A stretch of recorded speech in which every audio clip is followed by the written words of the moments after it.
আমার প্রিয় বড় মা, আমার আদরের বড় মা। মা জেঠিমা না বলে বড় মা ডাকতে শিখিয়েছে। বড় মা খুব আদরের, খুব কাছের মানুষ। বড় মা, জেঠু, সোনা দিদি অনেক বছরের সম্পর্ক। আর রক্তের সম্পর্ক নয় ঠিকই, কিন্তু মনের সম্পর্ক সবার সাথে। বড় মার কাছ থেকে আমি অনেক আদর, অনেক ভালোবাসা, অনেক যত্ন পেয়েছি। আমরা সবাই পেয়েছি।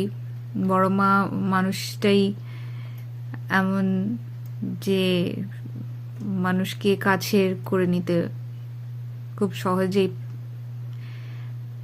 পারত আর পেরেছে। নিজের খুব কাছের লোক না হলেও তাদের জন্য, মানুষের জন্য বৃহত্তর লেভেলে কিছু কাজ করে যাওয়া, সাহায্য করা আমি দেখেছি বড় মাকে। আর জীবনে সিম্পল ওয়েতে থেকে জীবনটাকে সিম্পলিফাই করা, কোনো অসুবিধায় সেখানে সাজেশন পাওয়া বড় মার কাছ থেকে, এগুলো সবই আছে।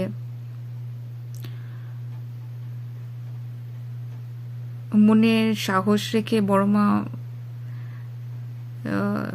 নানা রকমের অসুবিধার মধ্যে দিয়ে এগিয়ে গেছে বড় মা, সাহস রেখে। তো বড় মার কাছ থেকে এটাও শেখার আছে। আমি বড় মার স্কুলে গিয়ে বড় মা যেখানে হেডমিস্ট্রেস, সেখানে বড় মার স্টুডেন্টদের সাথে, ছাত্রীদের সাথে ইন্টারাকশন দেখেছি। মেয়েদের উৎসাহিত করা, পড়াশোনায় তাদেরকে জীবনে এগিয়ে যাওয়ার জন্য উৎসাহ দেওয়া, প্রেরণা দেওয়া, আমি এটার সাক্ষী হতে পেরেছি। আমি গেছিলাম বড় মার স্কুলে যখন আমি কলকাতায় ছিলাম।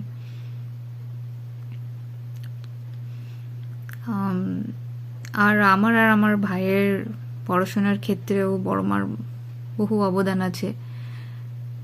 সে আমাদের টিউশনের শিক্ষক, কাদের কাছে শিখতে পারবো আমরা ভালো, তার থেকে শুরু করে আমার ভাইয়ের জীবনের কিছু গুরুত্বপূর্ণ পরীক্ষায়, যেখানে পরীক্ষার হলের বাইরে মা অপেক্ষা করছে, বড় মাও সেখানে অপেক্ষা করছে। তো কতটা ভালোবাসলে, কতটা কাছের মনে করলে এরকম ব্যবহার পাওয়া যায়, সেটাই।